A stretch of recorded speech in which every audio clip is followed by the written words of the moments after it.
Hi Errants, Julia here, recording this on July 27th, 2022, or the year 5916 Annus Mundi, meaning that it's been 5,916 years since the Great Flood, or the collapse of the last vapor canopy.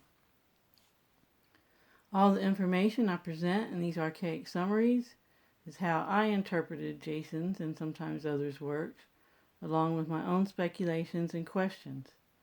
Please correct any misinterpretations in the comments. We all have to discern what could potentially be true or not. I enjoy exploring lots of options and hope you do too. So we'll look into the Simulacrum, AIX, default programming, NPCs, and Errants. A simulacrum is a representation or imitation of a person or thing. The word was first recorded in the English language in the late 16th century, used to describe a representation such as a statue or a painting, especially of a god.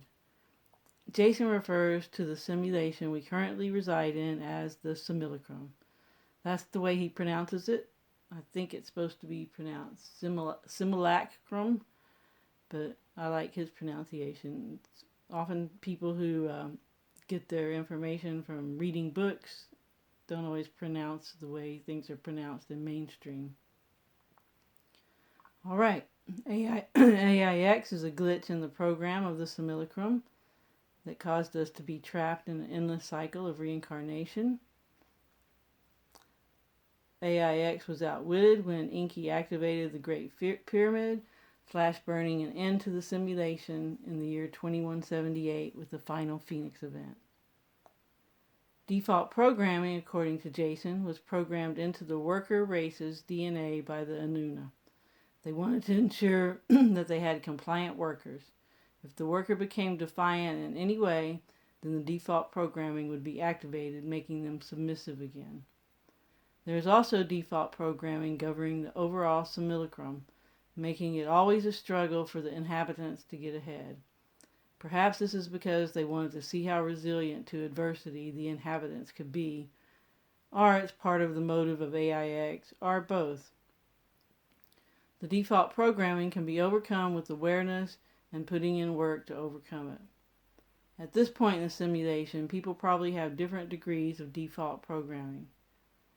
The offspring of the Anuna with the workers were more difficult to subdue because their default programming was diluted.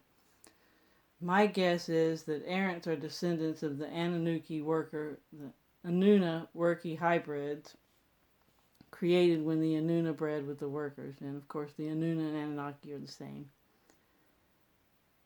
NPC means non-playable character or non-player character. It's a term borrowed from the world of video games for a character that's controlled by the computer rather than a player. An NPC often advances the game's plot by saying scripted lines or assisting the playable characters in some way. NPCs in our reality are those who believe and go along with whatever they're told by authorities. Jason also defines NPCs as events or people that distract Errants from making progress in this game, so to speak.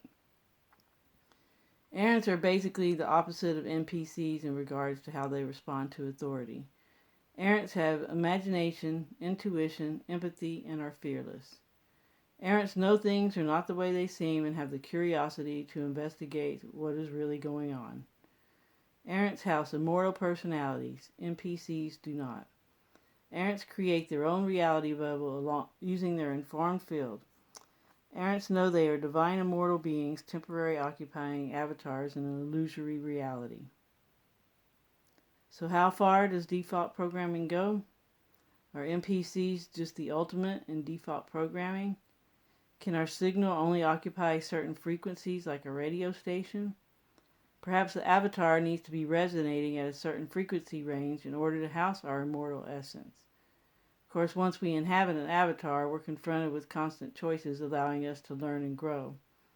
Maybe all avatars started as NPCs, and we weren't able to come into the simulation until some of them changed their frequency by overcoming the default programming. Or maybe once we enter an avatar, the frequency changes, causing the default programming to be less effective. Lots of questions here. Default programming in the Simulacrum prevents the average person from getting ahead. 2/3 of people just go along with the program, struggling through life, never contemplating what this existence is about. Most people endure a lot of suffering, which is what the Simulacrum wants, since this is a survival simulation. Errants have discovered that we can overcome the programming by designing our informed field to manifest the life that we want. Perhaps the system is always acquiring data about our immortal personalities. Perhaps part of the simulation is to develop and locate unique immortal personalities, and assigning them to specific tasks throughout the simulation and even beyond. We basically have 3 types of people. We have the awake and aware people that still conform. We have the awake and aware people that don't conform. And we have the oblivious conformist. Those that sense that things are not what they seem, but yet believe most of the narrative offered by the establishment, are quite interesting. Perhaps their default programming is a bit more tweaked than that of Errants. We've all come across people that seem extremely open-minded and aware, but then a subject is presented that they just can't accept the notion of. I suppose that that's due to a type of fear that what they believe to be true could be incorrect. In my opinion, anything is possible. I love hearing way out there theories to further investigate. I try to be an open-minded skeptic. I've adjusted my beliefs many times on this journey, and I'm sure there will be adjustments going forward. I just think this is an amazing experience, and I feel privileged to be on it. We just have to always be aware of our true essence that carries on far past this brief experience. It really is just a ride, so enjoy it as much as possible. And always help others if you can. Thanks for listening, and I'll talk to you next time. Hope you have a great morning and afternoon, or a great morning, afternoon, or evening, wherever you are. Thanks again. Ciao.